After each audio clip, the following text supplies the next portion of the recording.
우리가 이 세상에 흔히 최고의 가치라고 말하면 사실은 돈입니다. 이 돈의 가치를 우리 예수님께서 인정을 했습니다. 그래서 하나님과 재물을 겸하여 섬기지 못한다 하는 말씀을 했습니다. 신앙생활 하면서 이 돈이라고 하는 것이 우리 신앙생활에 굉장히 중요합니다. 돈이 있다면 우리는 정말 선교도 사실은 맨손으로 할 수는 없습니다. 돈이 있어야 선교할 수 있죠. 가는데도 돈이 들고, 현재 가서도 우리나라에 복음을 전하기 위해서 선교사들이 빈손으로 온 선교사가 없습니다. 그래서 와가지고 학교를 세우고 병원을 세우고, 그리고 가난한 자에게 먹을 것을 주고. 저도 어릴 때 기억에 교회 가면요, 그 치즈를 줘, 치즈. 기억에 이제 치즈를 큰 통을 하나 가져오면 시래국에다가 치즈를 한번 탁 떠가지고 넣으면요, 시래국이 환상이에요, 환상. 치즈를 한 큰 스푼을 떠가지고 넣으면요, 얼마나 맛있던지 기억이 납니다. 그리고 또 우유도 때로 나왔어요. 그래서 밥에다가, 사실 우유를 밥에 쪄 먹으면 영양가 다 파괴되는데, 옛날에 그건 뭐 알았어요. 뭐 종지 건다고 우유 부어놓고 나면 이제 밥 다 하고 나면 그 우유가 딱딱한 과자처럼 굳어 있거든요. 그건 기억이 나요. 그래서 교회에서 참, 제가 그 선교사 이름도 기억납니다. 루피 리차드라고 선교사가 부산에 와가지고 순복음 부산교회, 또 안락동교회, 또 이제 저 순복음 중앙교회라고 하는 교회를 몇 군데 이렇게 개척을 했습니다. 선교사들이 와서 이렇게 고생을 할 때 그들은 정말 대한민국 국민들에게, 가난한 국민들에게 베풀어 주니까, 그것 때문에 사실은 간 건 아니지만은 그래도 복음을 받을 때 훨씬 쉬웠다는 거예요. 근데 오늘 본문에 보니까 재물 있는 자는 하나님 나라에 들어가기가 심히 어렵도다 그랬습니다. 우리가 믿음의 발목을 잡는 것이 돈입니다. 사실 그렇잖아요. 사업 때문에, 직장 때문에, 학교 때문에, 학교 다 돈이에요. 앞으로 돈 벌려고 공부하잖아요.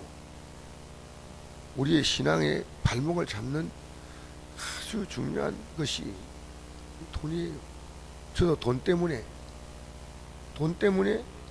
주일 다 지킬 수 있는 그 직장을 포기하고 돈 더 준다니까. 제가 한 달에 한 번은 예배를 못 드리는데, 주일 아침은. 근데 제가 이제 그 돈 더 주는 직장을 택한 거예요.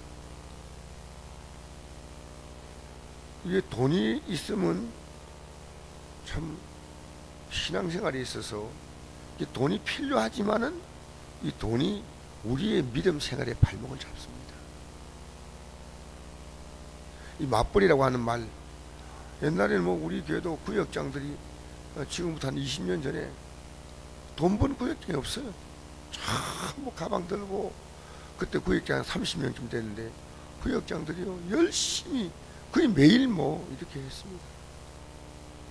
근데 이제 이 어느 시간부터 맞벌이 부부란 맞벌이라는 것이 생겨가지고요, 정말 뭐 이제는 맞벌이가 우리나라에 유행이 됐어요. 유행이. 집에서 뭐 여자분이 논다는 그 자체를 상상할 수 없어요. 그렇게 해도 쫓겨요. 허둥지둥. 돈 씀씀이는 점점 커지는 거예요. 그래서 우리가 돈 쓰는 구조로 만드는 겁니다. 믿음 생활 잘하면요, 돈 안 쓰는 구조로 우리의 삶을 바꿔야 됩니다. 어떻게 하면 돈을 적게 쓸까? 사실은 그렇게 하면 적은 돈 가지고도 효율적으로 쓸 수 있습니다.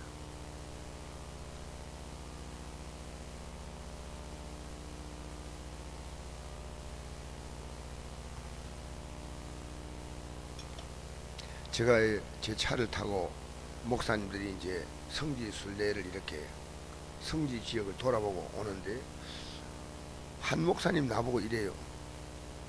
저는 차를 타고 왔는데 이 차가 뭐 편하다, 이 좋다 이런 생각을 별로 못 가지고 그냥 뭐 차 타는 모양이라고 평소에 늘 타니까. 네. 대구에 있는 어떤 목사님 나인데 이렇게 이야기하는 거예요. 목사님 앞으로 어디 멀리 가실 때 연락하세요. 제가 차 운전할 테니까. 차가 너무나 좋은 차다. 그래서 내가 그 얘기 듣고 내 속으로 내가 교만했구나. 살아가면서 이 돈이라고 하는 것이 우리에게 대단히 필요한데요. 이 돈 때문에 믿음을 포기할 수 있습니다. 사실 오늘 본문이 그렇거든요.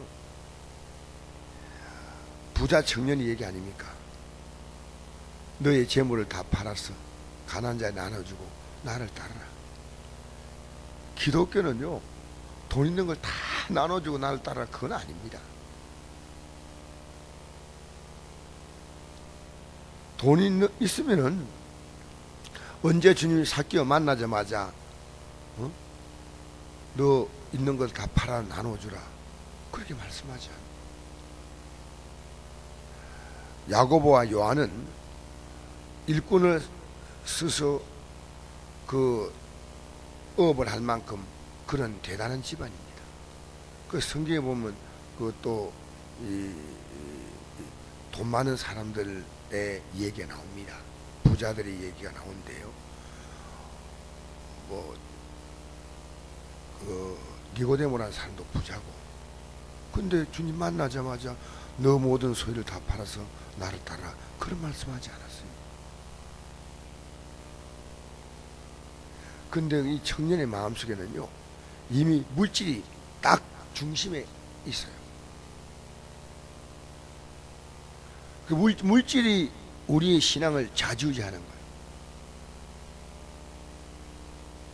거예요. 저도 어제 어떤 분을 상담을 하면서 이 물질 문제 때문에 그분이 나인데 상담을 했어요. 그래서 내가 어제 기도할 때 어떤 문제를 가지고 여러분 기도해 주세요, 같이 기도하고 여러분 앞에 내가 기도 부탁을 하고 내가 어제 상담을 하러 가면서 내가 그랬습니다. 당신 돈 버는 게 좋다. 돈 벌려고 하는 마음을, 그건 잘못된 마음 아니다. 그런데 내가 이것 때문에 믿음 생활에 플러스냐 마이너스냐 이거 생각해라. 이거 결과로 내가 하나님을 기쁘시게 할 것인가 나를 기쁘게 할 것인가 결정을 해라. 시편 37편에 보니까 4절입니까? 여호와를 기뻐하라. 그러면 제가 내 마음의 소원을 이루어 주시라. 그걸 제가 어제 이 얘기를 했어요. 여호와를 기뻐하라. 어떤 일을 결정할 때 하나님을 기쁘게 할 것이냐, 사람을 기쁘게 할 것이냐, 이걸 잘 생각하는 거예요. 그럼 우리가요, 여기 나온 정도의 신앙되는 사람은 대부분의 판단합니다. 내가 살아가면서 모든 삶에 하나님 기쁘게 하는 것이 뭐냐, 나를 기쁘게 하는 게 뭐냐, 이건요 우리 성경을 다 펴서만 알 수 있다, 그렇지 않습니다. 하나님을 기쁘게 하는 것 외에는 기쁘게 하는 게 아니에요. 그래 우리 살아가면서 모든 것이요, 어떤 의미에서는요 하나님을 기쁘게 하는 쪽으로 살려고 해야 됩니다. 그래서 이 부자 청년은 자기가 믿음이 좋다고 착각했어요. 그래서 예수님께 찾아와가지고 선한 선생님이요, 내가 어떻게 해야 영생을 얻을까 했습니다. 이 말은 자기도 선하다는 거죠. 그리고 이제 자기가 이렇게 살아가는 것을 인정받고 싶어서 온 거예요. 믿음은 나를 인정받는 게 아니라 나를 고치는 거예요. 나를 뜯어 고쳐야 돼요. 내가 고쳐야 될 게 너무 많아요. 그걸 고치는 것입니다. 여러분, 믿음이 발전한다는 것은요, 날마다 나의 문제점을 성경 하나님 말씀으로 찾아가지고요 그걸 고쳐나가는 거예요. 근데 이 청년은요 인정받려고 했어요. 그래서 주님께서 너 정말 인정받고 싶냐? 그러면 너 그렇다면은 너 있는 거 다 팔아. 그래서 전곡을 찌른 거예요. 전곡을 찌른 거예요. 만약에 이 청년이 이렇게 대답했다 합시다. 네, 다 팔고 좀 따라가겠습니다 했다면 주님이 됐다. 아브라함이 독자 이삭을 바치려고 하니까 하나님이 됐다 했지 않습니까? 여러분 여기 우리 오늘 기억할 것은요 부자가 할 나라 들어가기 어렵다. 여러분의 삶이요 돈 중심으로 움직이면 안 됩니다. 결심하세요. 어쨌든 돈 중심으로 움직인 것은요 결국 여러분이 그때 당장에 볼 때는 돈이 되는 것처럼 보이는데요 그 일의 결과의 열매가 없습니다. 그렇게 자녀를 키워봤자, 그렇게 돈을 모아봤자, 그렇게 내가 좀 더 좋은 환경에 살아봤자 지나고 나면요 우리 인생의 70여 강건한 80여 그 연수에 자란 슬픔과 수고밖에 남는 게 없어요. 썩어짐의 종로를 하다 끝나는 거예요. 썩어짐의 종로로. 썩어짐의 종로릇이에요.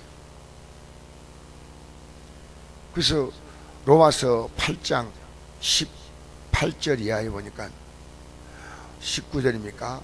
썩어짐의 종로릇에서 벗어나라는 거예요.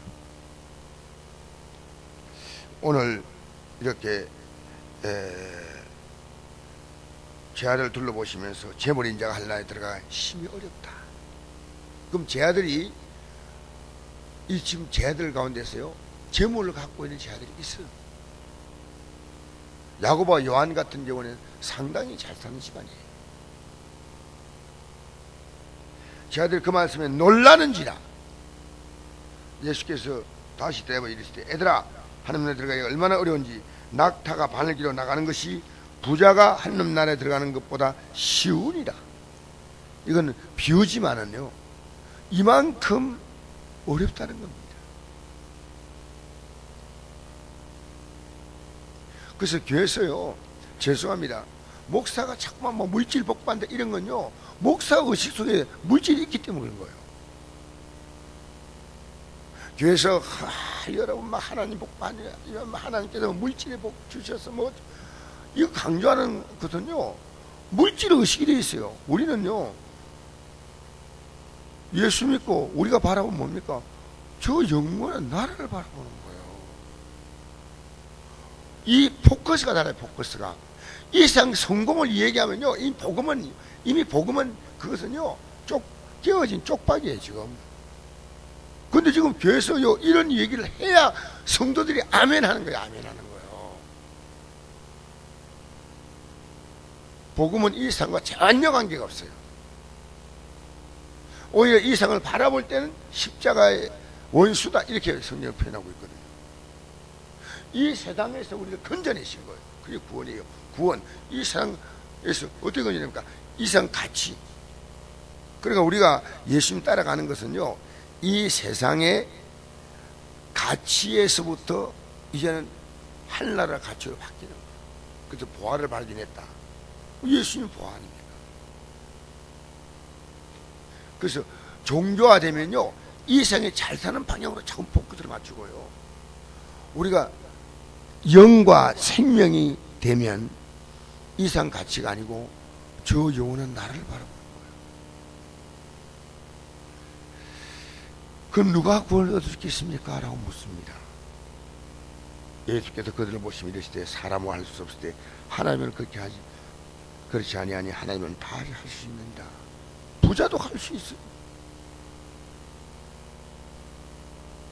누가 할 수 있냐? 하나님이 하시는 거예요. 여러분 우리 마음에요 누구도 죽을 때까지 물질에 대한 욕심은 버릴 수 없어요. 나 물질 욕심 없다? 그건 거짓말이에요. 우리가 육체를 갖고 있는 물질은 우리에게 굉장히 중요한 영향인데 우리가 여기에 우리가 끌려가지 않는다는 거예요. 알겠습니까? 난 물질 필요 없다 이게 아니고요. 살아가면서 이 물질을 우리의 삶에 중요한 역할을 하지만은 이것보다도 나는 주님이다 그 말이에요. 주님. 알겠습니까? 내 목숨이 중요하지 않아요? 중요해. 건강도 중요해. 그러나 주님과의 관계에 어떤 문제가 생기면요, 이거 버리는 거예요. 버리는 거예요. 평소에 나는 아무것도 아니, 그렇게 살지 않습니다. 자, 우리가 모든 걸 버리고 주를 쫓았나이다. 버리고 쫓았다고요? 아니요. 제일 가운데 주님 앞에 버리고 쫓은 사람 아무도 없어요. 주님이 그렇다고 인정해 줬어요. 왜냐하면 나중에 안 버렸어요. 예수님이 십자가에 못 박히고 부활하고 난 다음에 제 아들은요, 다시 옛날 배를 타고 타국이 좀 타갔어요. 다 옛날에 인정을 그냥 두고 따라온 거예요. 버린 게 아니고. 여러분, 예수님 때문에 제가 정말 지금 다시 20대로 돌아간다면, 10대로 돌아간다면요, 지금처럼 살지 않을 것 같아요. 제가 지금 하나의 원리를 발견한 것이 있습니다. 내가 주님 뜻대로 살아가면요, 하나님이 내가 이 땅에 살아갈 최고의 삶을 하나님이 준비 다 해놓았어요. 내가 몸부림치다가 살 수 있는 게 아니고요, 하나님이 내가 하나님 뜻대로 살아가려고 하면서 내가 그쪽에 관심 안 가져도 성실하게 내 믿음 생활하고 성실하게 내게 주어진 일들을 감당해 나가다 보면요, 하나님이 때가 되면 나를 다 높여 주시오. 그게 하나님 법칙이에요. 성공 지향이 아니고 주님 지향으로 가다 보면요, 내가 아무리 성공을 바라보고 주님 앞에 기도하면서 가도요, 안 풀릴 건 절대 안 돼요. 이 땅에서 하나님은 우리에게 자신이 서야 될 자리를 딱 준비해 놓은 거예요. 마치 우리가 외모가 다른 사람하고 좀 다르지 않습니까? 우리가 바꿀 수 없잖아요.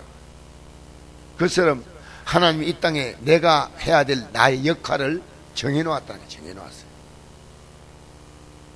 그래서 우리는 믿음으로 살면요, 내가 살 수 있는 최고의 삶을 하나님이 준비해 놓은 것입니다. 만약에 내가 억지로 해서 올라갔다 합니다. 올라간 그만큼 나는 더 그것이 내 인생의 재앙이 되는 거예요. 괜히 올라간 거예요. 괜히 한 것이었어요. 우리는 억지를 부릴 필요가 없어요. 하나님이 순적하게 인도하신 대로 가면 되는 거예요. 억지를 부리지 마세요. 억지를. 무리하게 하려 하지 마세요.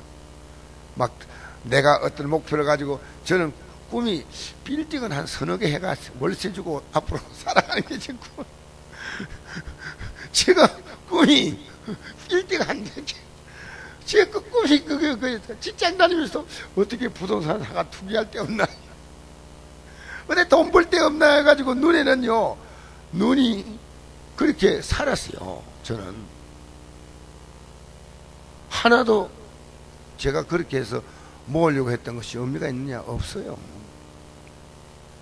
그러니 여러분, 우리는요, 주님 앞에 주신 것 가지고요, 감사하고 감격하며 사는 거예요.